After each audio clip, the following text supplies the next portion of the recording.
Friends, welcome back to the defence coach. और लेकर हाजिर हैं हम आपके लिए सीडीएस के बहुत ही इंपॉर्टेंट क्वेश्चंस ज्योग्राफी के, क्योंकि ये क्वेश्चंस जो हैं वो लास्ट बहुत सारे एग्जाम में सीडीएस के आ चुके हैं और आगे भी इनके आने की बहुत ही ज़्यादा प्रोबेबिलिटी है। तो इसलिए ये वीडियो आपके लिए बहुत ही इंपॉर्टेंट है। तो अगर आप चाहते हैं कि सीडीएस एग्जाम आप क्लियर करें और ज्योग्राफी से आपका एक भी क्वेश्चन गलत ना हो, तो इस वीडियो के सारे क्वेश्चंस को बिना स्किप किए हुए इस वीडियो को अंत तक जरूर देखिएगा।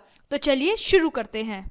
तो फर्स्ट क्वेश्चन आज हम यहां पर ले रहे हैं कि which of the following indicates the types of soil erosion in decreasing order of damage caused in India. मतलब कि डैमेज कौन सबसे ज्यादा करता है, फिर सबसे कम करता है, किस तरीके का इरोजन करता है। तो फर्स्ट है हमारा रिवाइन इरोजन एंड गलीज। आपको पता है कि ये आपका बहुत ही सीवियर इरोजन होता है कि वाटर जो होता है वो आपका जो टॉप सरफेस होता है सॉइल का उसी को इरोड कर देता है। जैसे आपने चंबल वैली सुनी होगी, बहुत फेमस है, तो ये उस तरीके का इरोजन करता है। एल्कलाइन या सलाइन जो सॉइल होती है हमारी, वो क्या करती है कि आपका जो हार्ड कैलकेरियस जो रॉक्स में आपकी सॉइल को कन्वर्ट कर देती है, जिसकी वजह से उसमें वाटर इनफिल्ट्रेशन ही नहीं हो पाता, तो जिसकी वजह से ग्रोथ ऑब्वियसली नहीं हो पाएगी। उसके बाद आता है हमारा वाटर लॉगिंग या वीड्स, जो आपके प्लांट्स उग जाते हैं या वाटर लॉग कर जाता है, कि जिसकी वजह से वहां पर जो एनएरोबिक कंडीशंस होती हैं वो डेवलप हो जाती हैं, जिसकी वजह से जो प्लांट है वो वहां पे ग्रो नहीं कर पाते। तो इनका डिक्रीजिंग ऑर्डर में अगर हम डैमेज देखें वो करती हैं। तो फर्स्ट नंबर पे हमारा यही है कि रिवाइन इरोजन, क्योंकि ये सबसे सीवियर फॉर्म होता है सॉइल इरोजन का। इसके बाद हमारा एल्कलाइन सॉइल जो होती है वही, इसके बाद हमारी होती है वीड्स या फिर water logging. Okay, Which of the weathering agents is almost peculiar to the Indian Himalayas? अब आपको देखना है कि इंडियन हिमालयाज में क्या है। मोस्टली आपका स्नो रहती है, ठीक है, वहां पे मोस्टली वहां पे क्या है, ग्लेशियर्स हैं। तो वहां पर आपका जो वेदरिंग एजेंट होंगे वो विंड तो इतना ज्यादा नहीं होंगे, ये डेजर्ट एरिया या एरिड या सेमी एरिड एरियाज में ज्यादा होते हैं। तो उसका सही आंसर हमारा क्या होगा, glaciers. Okay, Which of the following soil is formed under typical monsoonal condition? आपकी जो मॉनसून कंडीशन होती है वो क्या होती है, high temperature and high rainfall.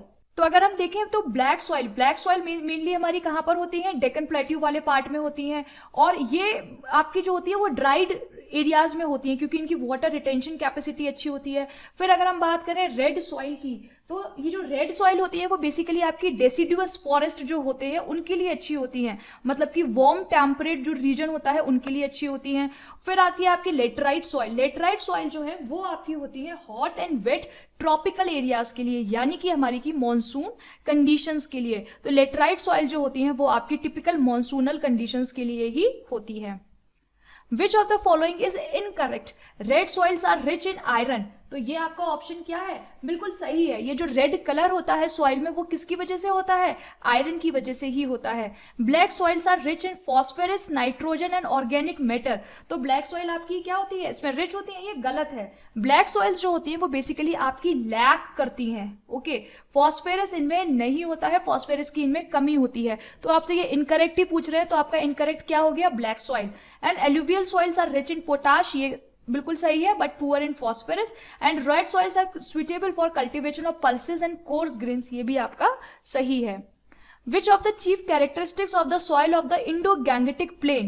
Indo-Gangetic Plain की जो भी सॉइल है वो कहाँ से डिपॉजिट होकर बनती है, वो सारी की सारी आपकी क्या है, हिमालय के साथ, हिमालय की जो रिवर्स है उनके साथ आती हैं, ठीक है। तो जो और मोस्टली वो आपकी जो सॉइल है वो कैसी सॉइल होती है, एलुवियल सॉइल होती है। आपको पता होगा कि एलुवियल सॉइल हमेशा ह्यूमस जो उनके अंदर होता है, मतलब कि जो भी ऑर्गेनिक कंटेंट होता है, वेजिटेशन का जो पार्ट होता है वो हमेशा उनमें लैक करता है, वो उसमें नहीं होता है, ना के बराबर होता है। तो it is rich in the humus, ये भी आपका गलत है। It is formed of peninsular rocks, तो पेनिसुलर तक तो जा ही नहीं रही है, पेनिसुलर रॉक्स की बात ही नहीं हो रही है, तो ये ऑप्शन तो वैसे ही गलत है। It is derived from the local rocks, plains में आपकी जो रॉक्स हैं वो बहुत ही कम है। ओके, तो ये भी ऑप्शन आपका गलत है। तो it is derived from the Himalayan rocks, ये बहुत ही कॉमन सा क्वेश्चन है, कॉमन सेंस लगाएंगे तो भी आपका करेक्ट हो जाएगा। तो इंडो गैंगेटिक प्लेन की जो सॉइल होती है वो कहां से हम डिराइव करते हैं, हिमालयन रॉक से। The Indo Gangetic plains of India are fertile, वो क्यों फर्टाइल हैं, क्योंकि वहां पर heavy and timely rains and forest होती है।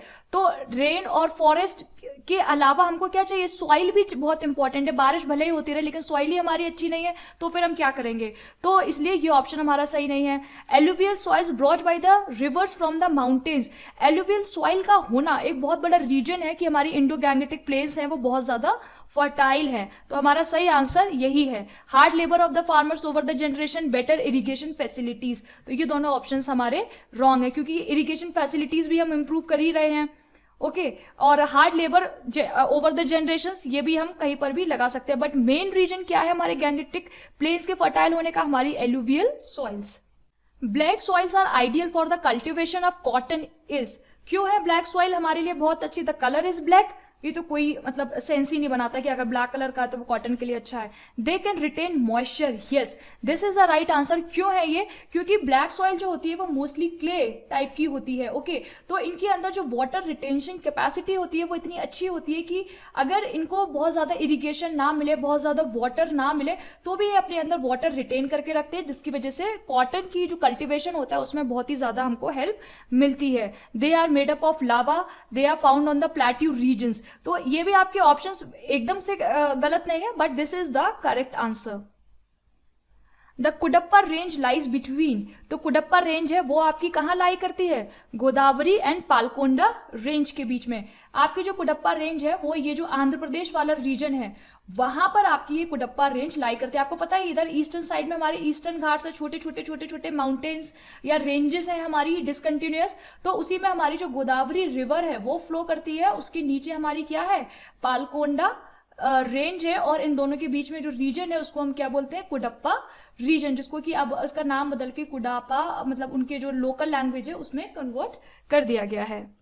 The tribal population in Andaman and Nicobar islands belong to, आपने अगर अंडमान निकोबार की ट्राइब्स देखी भी होंगी तो भी आपको देख के पता चलता होगा उनका कलर देख के कि वो लोग बेसिकली के अफ्रीकन जैसे लगते हैं, यानी कि नीग्रोइड्स होते हैं वो लोग। और बहुत सारी जगह ये भी क्वेश्चन पूछा जाता है कि अंडमान निकोबार की कौन कौन सी ट्राइब्स इसमें से हैं, तो वो भी आपको पता होनी चाहिए कि एक तो उसमें से है हमारी जरावास, एक आपको याद रखना है नाम शॉम्पेन्स, ओके, एक ओंजीज ये भी बहुत फेमस है, और एक सेंटिलिनीज ये भी आपकी ट्राइब जो है वो बहुत फेमस है। इन ट्राइब्स के भी नाम आपको पता होना चाहिए।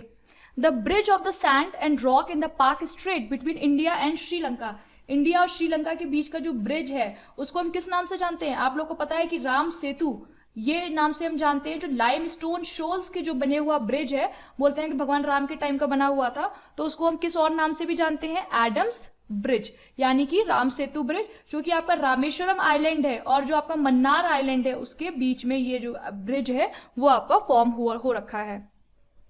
लिटोरल फॉरेस्ट अकर, अगर आपको आइडिया है तो आपको पता होगा कि लिटोरल फॉरेस्ट क्या होते हैं। ये फॉरेस्ट बेसिकली आपके स्वाम्पी या फिर जो आपकी मार्शी लैंड्स होती हैं, मतलब कि जो दलदल टाइप का जो एरिया होता है उन पर ही ज्यादातर बनते हैं, क्योंकि इनके जो ट्रीज होते हैं या इनके जो प्लांट्स होते हैं उनकी रूट्स इस तरीके की होती हैं कि वो पानी के अंदर डूबी रहती हैं और उसी से ही वो ऑक्सीजन लेती रहती हैं, या मतलब वो वहां पर वो सर्वाइव कर पाती हैं। तो मोस्टली ये वाटर जो लॉगिंग वाला एरिया होता है वहां पर ये जो फॉरेस्ट है वो अकर होते हैं। मेन ट्री कौन सा है इनका, मैनग्रूव्स वगैरह जैसे यहाँ पर ट्रीज जो हैं वो यहाँ पर होते हैं। तो ऑब्वियसली देख के आपको पता चल रहा है एक्सप्लेनेशन की हिल्स पे तो वो हो नहीं सकते क्योंकि वहां पे वाटर नहीं है। Along the sea coast and tidal creeks, yes, क्योंकि सी कोस्ट और टाइडल क्रीक्स पर ही इनको वाटर मिलेगा। Where the rainfall is heavy, ये भी हो सकता है, but the most correct answer is along the sea coast and tidal creeks, क्योंकि यहाँ पे पानी हमेशा भरा रहता है। The largest and the most important soil group of India contributing to the country's major agricultural production is, आपको पता है कि सबसे इंपॉर्टेंट सॉइल हमारी कौन सी है, एलुवियल सॉइल। ओके बस इसमें आपको ये याद रखना है कि ये ह्यूमस में रिच नहीं होती है लेकिन बहुत ही ज्यादा ये फर्टाइल होती है, जैसे कि आपको क्रॉप्स के लिए चाहिए होता है। लेटराइट और रेड सॉइल जो है वो आपकी आयरन और एल्यूमिनियम कंटेंट में बहुत ही ज्यादा रिच होती है। पीएटी सॉइल आपको पता है जो कि कोल फॉर्मेशन होता है उनका जो लोएस्ट फॉर्म है उसमें होती है, तो कार्बोनिक ज्यादा होती है। The Yamuna and the sons are the tributaries of the river, बहुत इजी क्वेश्चन है। यमुना और सोन किसकी ट्राइब्यूटरीज है, हमारी गंगा की। ओके और ये जो झेलम, व्यास, रावी ये तीनों किसकी ट्राइब्यूटरीज हैं, रिवर इंडस की। ये से पहले भी हम डिस्कस कर चुके हैं इंडस की ट्राइब्यूटरीज। और गंगा की हमारी और कौन कौन सी ट्राइब्यूटरीज है, अगर हम राइट बैंक ट्राइब्यूटरीज गंगा की डिस्कस करें तो उसमें हमारी आती हैं कौन कौन सी, यमुना, सोन एंड दामोदर। ये आकी इसकी 3 राइट बैंक ट्रिब्यूटरीज है। और लेफ्ट बैंक में कौन कौन सी आती हैं? घाघरा, गंडक, गोमती एंड कोसी। ये इसकी आपकी लेफ्ट बैंक ट्रिब्यूटरीज है। इस तरीके से भी आपको ये पता होनी चाहिए। The river is called the sorrow of the Bengal. बहुत फेमस क्वेश्चन है। सॉरो ऑफ द बंगाल हम किसको कहते हैं? रिवर दामोदर को। किसकी ट्रिब्यूटरी है ये? Right bank tributary of river Ganga. Okay. Jamshedpur city is located at the Confluence site of the river. Jamshedpur बहुत फेमस सिटी है। कहाँ की? झारखंड की। जो जमशेद जी टाटा है उनके नाम पर इस सिटी का नाम रखा गया और इसको हम क्या बोलते हैं? स्टील सिटी के नाम से भी हम जानते हैं। और ये कौन कौन सी रिवर पर लोकेटेड है? सुबर्ण रेखा एंड कोरकई। ओके, क्योंकि झारखंड में इसका लोकेशन, उससे भी आप आइडिया लगा सकते हैं कि गंगीज और यमुना वहां तक नहीं है। कोसी और ब्रह्मपुत्र नहीं है वहां पर। दामोदर एंड मयूर काशी वो भी नहीं है। तो फिर हमारा राइट आंसर क्या है? सुबर्ण रेखा एंड कोरकई। जो कोरकई है वो सुबर्ण रेखा की ही एक ट्रिब्यूटरी है। The plateau rich in mineral in India is. हमारा जो सबसे ज्यादा मिनरल रिच प्लेट्यू है वो कौन सा है? छोटा नागपुर प्लेट्यू। इसको हम हाउस ऑफ मिनरल्स भी बोलते हैं इस प्लेट्यू को। ओके, कौन कौन से यहाँ पर मिनरल्स हमें मिलते हैं? आयरन ओर, कोल, बॉक्साइट। ये सारे जो मेन जो आपके मिनरल्स है वो सारे हमें छोटा नागपुर प्लेट्यू से मिलते हैं। छोटा नागपुर प्लेट्यू कहाँ पर है? यहाँ पर अगर हम देखें तो सेंट्रल हाईलैंड, यहाँ पर ये हमारे डेक्कन प्लेट्यू और यहाँ वाला जो रीजन जो है वो है हमारा छोटा नागपुर प्लेट्यू। तो ये आपको इसका लोकेशन भी का भी आइडिया होना चाहिए। The tropical cyclones of the bay of Bengal are usually called. वैसे तो इनको हम ज्यादातर ट्रॉपिकल साइक्लोन के नाम से भी बोलते हैं, बट आईएमडी या आप जो भी सुनते होंगे आईएमडी की रिपोर्ट्स वगैरह में, तो वो बोलते हैं कि डिप्रेशन क्रिएट हो रहा है। ओके, डिप्रेशन का मतलब ही क्या है? वहां पर लो प्रेशर क्रिएट हो रहा है। मैंने आपको पहले भी बताया था, जहां पर भी वर्ड डिप्रेशन आए इसका मतलब कि लो प्रेशर एरिया क्रिएट हो रहा है, जिसकी वजह से हम उसको ट्रॉपिकल साइक्लोन बोलते हैं। ओके, तो ट्रॉपिकल साइक्लोन को हम क्या बोलते हैं? डिप्रेशन। टाइफून्स, ये हम कहाँ के एरिया को बोलते हैं? ये कहाँ आते हैं? ये बेसिकली आपके जो जापान और ये जो फिलीपाइंस वाला जो एरिया है वहां पर आते हैं। हरिकेन्स हम इसको यूएस, मेक्सिको वाला जो पैसिफिक ओशियन है एरिया वो वाला वहां पर बोलते हैं। टॉर्नेडोज भी हम बेसिकली कहाँ बोलते हैं? यूएसए के साइड में बोलते हैं। डिप्रेशन बोलते हैं बे ऑफ बंगाल के एरियाज में आते हैं जब। Which of the following city is not located on a river bank? Okay, तो सूरत आपकी कौन सी रिवर बैंक पर सिचुएटेड है? ताप्ती, तो ये तो सिचुएटेड है। आगरा बहुत फेमस सिटी है, किसके बैंक पर सिचुएटेड है? यमुना, ये भी फेमस है। कटक तो बहुत फेमस रिवर पर सिचुएटेड है, वो कौन सी है? महानदी। केवल आपका बचता है मैसूर जो है वो किसी रिवर के बैंक पर सिचुएटेड नहीं है, बल्कि अगर हम देखें तो ऊपर हमारी एक रिवर जाती है कावेरी और नीचे एक और रिवर जाती है, उसके बीच में सिचुएटेड है मैसूर। ओके, किसी के बैंक पर ये सिचुएटेड नहीं है। तो आपका इसका सही आंसर क्या है? Mysore. Where is Pygmalion point also known as Indira point? आपको पता है कि इंडिया का जो सबसे सदर्न मोस्ट पॉइंट है वो कौन सा है? तो वो अगर हम अंडमान निकोबार को कंसीडर करते हैं तो वहां पर हमारा आता है इंदिरा पॉइंट, जो कि आपका निकोबार में एक विलेज है, वहां पर वो सिचुएटेड है। ओके, और यहाँ पर अगर हम इंडिया की केवल हम बात करें कि जो मेन टेरिटरी है वहां पर, तो वहां पर हमारा कौन सा पॉइंट हमें मिलता है? कन्याकुमारी। लेकिन ये बात कर रहे हैं पूरी मेनलैंड की, जो मेन टेरिटरी है इंडिया की पूरी, उसकी बात कर रहे हैं। तो पिग्मेलियन पॉइंट, जिसे हम इंदिरा पॉइंट भी बोलते हैं, कहां पर है वो? अंडमान एंड निकोबार आइलैंड्स पर। The finest natural Haber in India is? India में बहुत सारे पोर्ट हैं। कितने मेजर पोर्ट्स हैं इंडिया में? 13 मेजर पोर्ट्स है। अभी हम बात करें इंडिया की तो उसमें से जो हमारा नेचुरल हार्बर है, नेचुरल पोर्ट्स हैं, वो कौन से हैं इन ऑप्शन में से? वो है हमारा मुंबई हमारा लार्जेस्ट या फिर हम कहें फाइनेस्ट नेचुरल हार्बर है। इसके अलावा लेकिन जो कोचीन है केरला का, वो भी आपका एक नेचुरल हार्बर ही है, बट चूंकि यहाँ पे फाइनेस्ट या लार्जेस्ट पूछा जाएगा तो आप मुंबई बताएंगे। अदरवाइज आपका ये मुंबई के साथ साथ कोचीन भी आपका नेचुरल हार्बर ही है। ओके, इसके अलावा आपका एक बहुत ही इंपॉर्टेंट गवर्नमेंट स्कीम भी है, सागरमाला प्रोजेक्ट। आपको बताना है कमेंट सेक्शन में सागरमाला प्रोजेक्ट का क्या ऑब्जेक्टिव है, गवर्नमेंट ने ये क्यों शुरू करी है। ओके, तो फ्रेंड्स ये थे हमारे बहुत ही इंपॉर्टेंट 20 क्वेश्चंस। आज के इस पार्ट में हम डिस्कस करेंगे अगले और इंपॉर्टेंट क्वेश्चंस, तो बने रहिएगा हमारे साथ और इन वीडियोस को कंटिन्यूअसली देखते रहिएगा, जिससे कि आपके एग्जाम में एक भी क्वेश्चन गलत नहीं हो। मिलते हैं आपसे अगले वीडियो में, बाय बाय।